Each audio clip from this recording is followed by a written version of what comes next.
Hello, ako si Jonah. At ngayon, gagawa tayo ng bilog gamit ang double crochet in 3 rows. Perfect ito para sa mga coasters, bags, bucket hats at iba pang mga crochet projects. Mag-start tayo sa magic ring. Tapos mag-chain 2. Maglagay tayo ng 12 na double crochet sa loob ng magic ring. Mag-yarn over lang, pasok ang hook sa ring, yarn over ulit, then pull through. Magkakaroon ng 3 loop sa hook. Tapos, yarn over, pull through 2, yarn over ulit, then pull through 2. Ulitin lang hanggang makabuo ng 12 na double crochet. Kapag complete na, mag-slip stitch lang dun sa taas ng first na double crochet. After na mag-slip stitch, mag-chain 2 lang ulit para sa row 2. Dito naman mag-i-increase na tayo.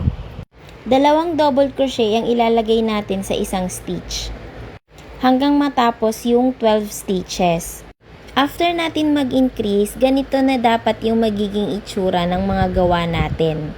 Bali, nasa last double crochet na ako. Then after nyan, after ng last na increase, slip stitch lang ulit dun sa ibabaw ng double crochet. Then, chain 2 lang ulit para sa row 3 natin. Mag-i-increase pa rin tayo dito. Ngayon, sa unang stitch, maglalagay tayo ng isang double crochet. Tapos, sa sunod na stitch, maglalagay naman tayo ng 2 double crochet. Ginagawa yan para lumaki yung bilog natin. Gagawin lang yan paulit-ulit hanggang matapos yung row 3. So, ang pattern natin dyan ay 1 double crochet, then increase. 1 double crochet, then increase.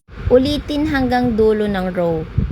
Pagkatapos, mag-slip stitch lang ulit para ma-close ang circle. At ayan, may 3 row double crochet circle na tayo. Yan lang, ganyan gumawa ng bilog gamit ang double crochet. Thank you for watching!